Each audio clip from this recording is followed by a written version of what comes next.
Good morning दोस्तों, बहुत बहुत स्वागत है आप लोगों का हमारे इस यूट्यूब चैनल अभी लॉ एजुकेशन हब में, जिसमें आज हम कंप्लीट करने वाले हैं सुप्रीम कोर्ट के सभी इम्पोर्टेंट जजमेंट, यानी उच्चतम न्यायालय के प्रमुख वादों में निर्णय, जो कि हमारी परीक्षा की दृष्टि से काफ़ी इंपॉर्टेंट होते हैं।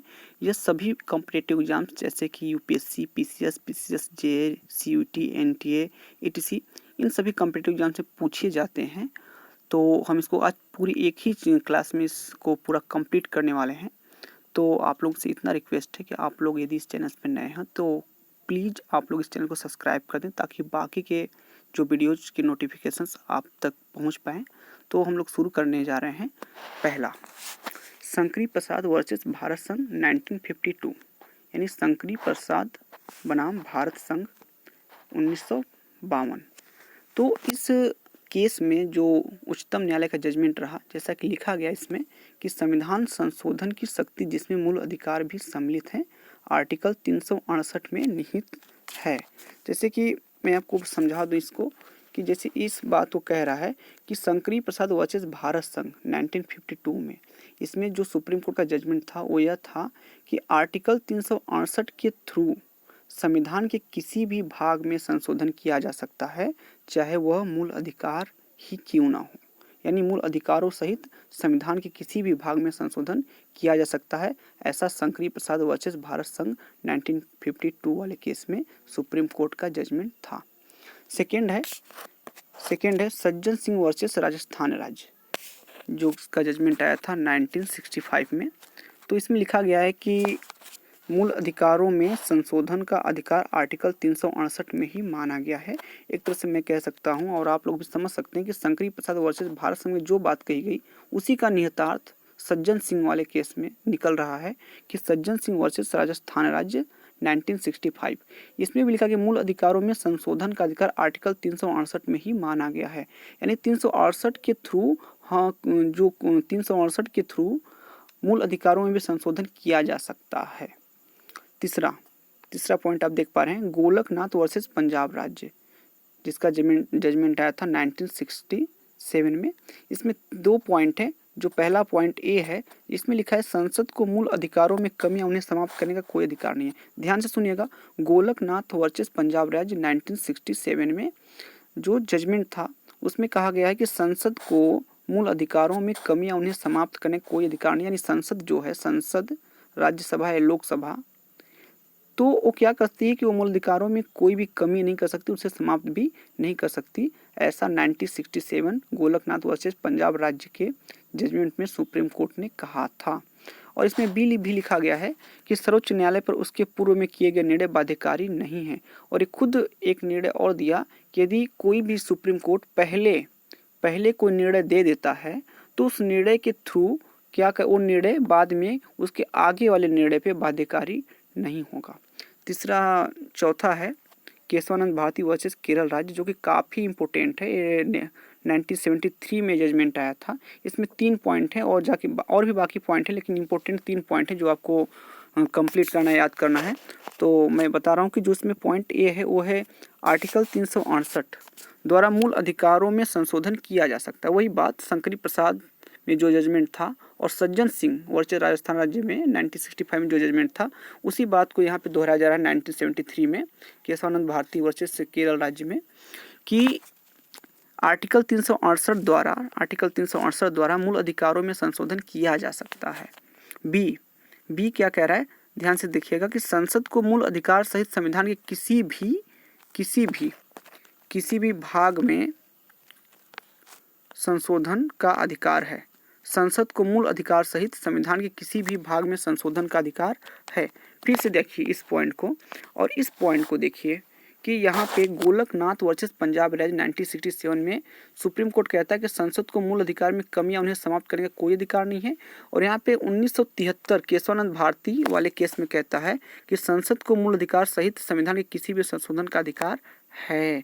तो ये कैसे अपना उसने जजमेंट बदल दिया। तो आप इसको देखिए, इस पॉइंट को देखिए कि इस पॉइंट पे वो कह रखा है कि सर्वोच्च न्यायालय पर उसके पूर्व में किए गए निर्णय बाध्यकारी नहीं है। यानी जो निर्णय दे दिया था पहले, तो इस निर्णय के थ्रू ये निर्णय बाध्यकारी नहीं रहेगा इस निर्णय के लिए। यानी इसने दे दिया तो इसको रद्द करके इसको भी सुप्रीम कोर्ट ये निर्णय दे सकता है।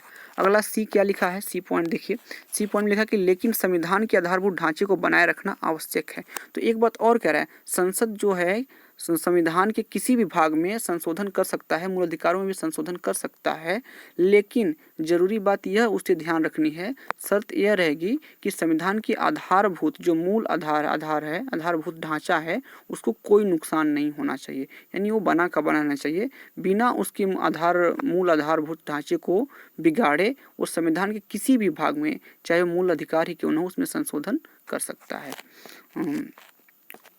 नेक्स्ट है ए.के. गोपालन वर्सेस मद्रास राज्य 1950। इसमें बताया जा रहा है कि आर्टिकल्स 21 तथा आर्टिकल 19 में प्रदान की गई स्वतंत्रताएं भिन्न प्रकार की हैं। फिर से देखिए, ए.के. गोपालन वर्सेस मद्रास राज्य 1950 इसमें जजमेंट था सुप्रीम कोर्ट का कि आर्टिकल 21 अनुच्छेद 21 तथा आर्टिकल 19 में प्रदान की गई स्वतंत्रताएं भिन्न प्रकार की हैं, भिन्न प्रकार की। फिर से देखिए, भिन्न प्रकार की इसमें दिया गया है। तो जैसा कि बता रहा है कि जैसे आप लोग पढ़े होंगे आर्टिकल्स, तो आपको पता होगा कि आर्टिकल्स 21 में यानी अनुच्छेद 21 में लिखा गया है प्राण एवं दैहिक स्वतंत्रता का अधिकार यानी जीवन जीने का अधिकार, और आर्टिकल 19 में लिखा गया है स्वतंत्रता का अधिकार। तो ये जो दोनों प्रकार की स्वतंत्रताएं हैं वो अलग अलग प्रकार की हैं, एक ही प्रकार की नहीं है।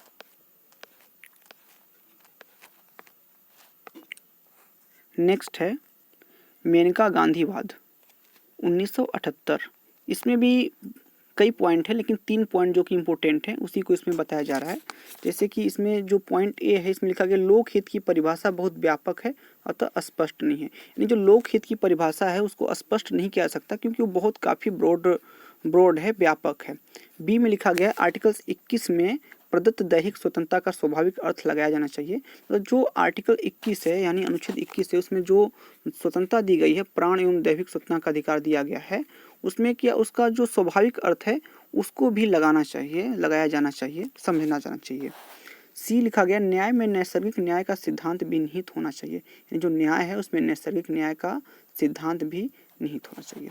नेक्स्ट है मिनर्वा मिल्स बनाम भारत संघ 1980 में ये जजमेंट आया था। इसमें लिखा गया है कि मौलिक अधिकारों को राज्य के नीति से तत्वों पर प्रमुखता प्रदान की गई है। आर्टिकल 39 बी तथा 39 सी की प्रमुखता अनुच्छेद 14, 19 पर बनाए रखते हुए, यानी फिर से समझिए इस बात को, कह रहा है कि मौलिक अधिकारों को राज्य के नीति से तत्वों पर प्रमुखता प्रदान की गई है। यानी जो राज्य के नीति से तत्व हैं उस पे मौलिक अधिकारों को प्रमुखता प्रदान की गई है, वो किसके थ्रू की गई है? तो आप देखिए यहाँ पे लिखा गया है आर्टिकल 39 बी तथा 39 सी की प्रमुखता अनुच्छेद 14 तथा 19 पर बनाए रखते हुए।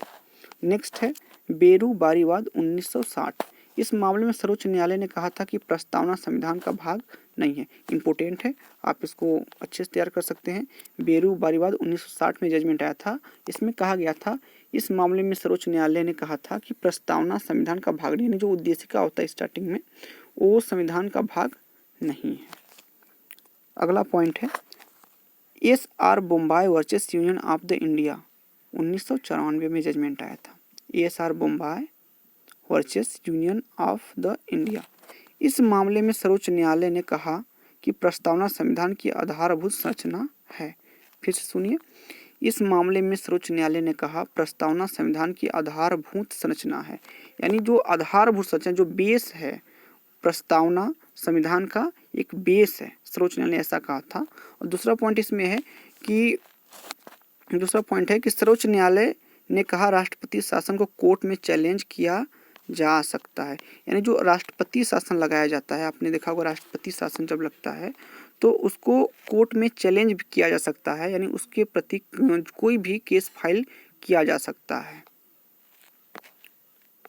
नेक्स्ट है Menaka Gandhi versus union of the India 1978 के मामले में सर्वोच्च न्यायालय ने यह निर्णय दिया कि विदेश जाने का अधिकार अनुच्छेद 21 का भाग है। यानी प्रश्न आता है कि जो विदेश जाने का अधिकार है वो किस अनुच्छेद में है? तो अनुच्छेद 21 में है। ऐसा Menaka Gandhi versus union of India 1978 में सुप्रीम कोर्ट ने जजमेंट दिया था। नेक्स्ट है पुट्टा स्वामी वर्सेस यूनियन ऑफ इंडिया 2017 में यह जजमेंट आया था पुट्टा स्वामी के केस वाले में जो सुप्रीम कोर्ट का जजमेंट था, उसमें सुप्रीम कोर्ट ने कहा कि इस मामले में कहा कि के मामले में सर्वोच्च न्यायालय ने कहा कि राइट टू प्रिवेंसी आर्टिकल 21 का विषय है। राइट टू प्रिवेंसी, जो हम प्रिवेंसी होता है, जो अपनी प्रिवेंसी होती है, वो भी आर्टिकल 21 के तहत ही होगा, ऐसा पुट्टा स्वामी केस 2017 में सुप्रीम कोर्ट ने कहा था। यानी सभी प्रिवेंसी, जो प्रिवेंसी का अधिकार है हमें, वो आर्टिकल 21 में ही निहित है। अगला है MC Mehta versus union of India के मामले में सर्वोच्च न्यायालय ने कहा कि प्रत्येक व्यक्ति को शुद्ध पर्यावरण मिलना चाहिए और पर्यावरण आर्टिकल्स 21 का भाग है। यानी कहा जा रहा है इसमें कि सर्वोच्च न्यायालय ने कहा कि प्रत्येक व्यक्ति को शुद्ध पर्यावरण मिलना चाहिए और पर्यावरण आर्टिकल 21 का भाग है। यानी जीवन जीने का अधिकार है तो शुद्ध पर्यावरण सभी व्यक्ति को मिलना चाहिए, ये आर्टिकल 21 का भाग है। नेक्स्ट है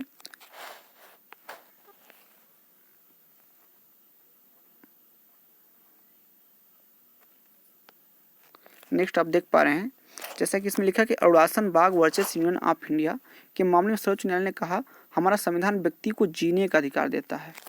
हमारा संविधान जो है व्यक्ति को जीने का अधिकार देता है, मरने का अधिकार नहीं देता। किसी व्यक्ति को यदि असाध्य बीमारी हो गई, ऐसी स्थिति में 4 डॉक्टरों का बोर्ड यह लिख कर दे कि इसे जीने की कोई संभावना नहीं है, तब ऐसी स्थिति में मरने का अधिकार दिया जा सकता है। यानी हमारे इंडिया में जो हमारा कॉन्स्टिट्यूशन है, जो हमारा संविधान है, वो केवल व्यक्ति को जीने का अधिकार देता है, जो कि आर्टिकल 21 में लिखा गया है, निहित है। वो मरने का अधिकार नहीं था। यदि आप अपने से खुद से सुसाइड करने की सोच रहे हैं या फिर करने की कोई अटेम्प्ट करता है तो ये असंवैधानिक होगा। ये संविधान हमारा अधिकार नहीं देता है। उसको अधिकार तभी दिया जा सकता है जब उसे कोई असाध्य बीमारी, ऐसी बीमारी हो गई हो जिसमें उसे बचने की संभावना ना के बराबर हो, और ऐसा 4 डॉक्टरों का बोर्ड लिख कर दे कि अब यह व्यक्ति जी नहीं सकता, तब उस कंडीशन में उसे मरने का अधिकार दिया जा सकता है। ऐसा सुप्रीम कोर्ट ने कहा था अरुणाचल बाग वर्सेस यूनियन ऑफ इंडिया के केस में। नेक्स्ट है DC वधवा वर्सेस बिहार राज्य 1988।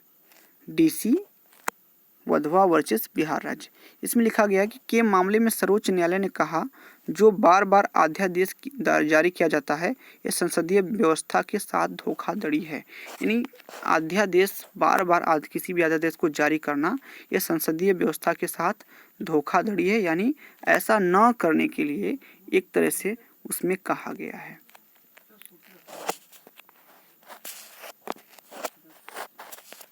नेक्स्ट आप देख रहे हैं कि SP Gupta versus union of India 1982। इस मामले में न्यायाधीशों की नियुक्ति के संदर्भ में निर्णय दिया गया था। इसे न्यायाधीश स्थानांतरण के नाम से भी जाना जाता है। यानी इसमें जो न्यायाधीश होंगे, जो जजेस होंगे, उनकी नियुक्ति कैसे की जाएगी, कौन सी पद्धति से की जाएगी, तो SP Gupta versus union of India 1982 में इसके बारे में जजमेंट दिया गया था। नेक्स्ट है BP Singhal versus union of India 2010 के मामले में सर्वोच्च न्यायालय ने कहा किसी भी राज्यपाल को राजनीतिक विचारधारा के आधार पर नहीं हटाया जा सकता।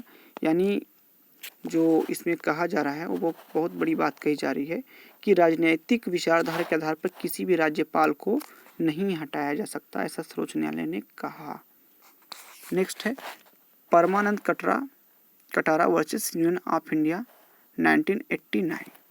इस मामले में सर्वोच्च न्यायालय ने कहा चिकित्सा का अधिकार संविधान के आर्टिकल 21 के अंतर्गत जीवन जीने के अधिकार के तहत अधिकार है। एक छोटा सा इसमें बता रहा है कि आर्टिकल 21 के बारे में कि जो चिकित्सा का अधिकार है वो आर्टिकल 21 के अंतर्गत आएगा, क्योंकि ये जीने के अधिकार के तहत उसी टाइप का अधिकार है। अगला है Bachchan Singh versus union of India 1980 के मामले में सर्वोच्च न्यायालय ने कहा कि भारत में विरल मामले में ही मौत की सजा दी जा सकती है। यानी कोई व्यक्ति कोई अपराध कर देता है तो उसको अचानक से एकाएक या फिर अचानक से उसको फांसी की सजा नहीं दे सकती, मौत की सजा नहीं दे सकती। उसको विरले से विरले मामले में, यानी किसी बहुत ही पेचीदे मामले में, जो कि काफ़ी क्रिटिकल मामला हो, मैटर हो, उसी में उसको फांसी की सजा दी जा सकती है। ऐसा सुप्रीम कोर्ट ने 1980 के जजमेंट में कहा था Bachchan Singh versus union of India के। तो दोस्तों ये हमारा इम्पोर्टेंट जजमेंट सुप्रीम कोर्ट के समाप्त होता है। आई होप आप लोगों को अच्छा लगा होगा, और अच्छा हो तो कृपया इसको लाइक करें, शेयर करें और सब्सक्राइब करें। Thank you.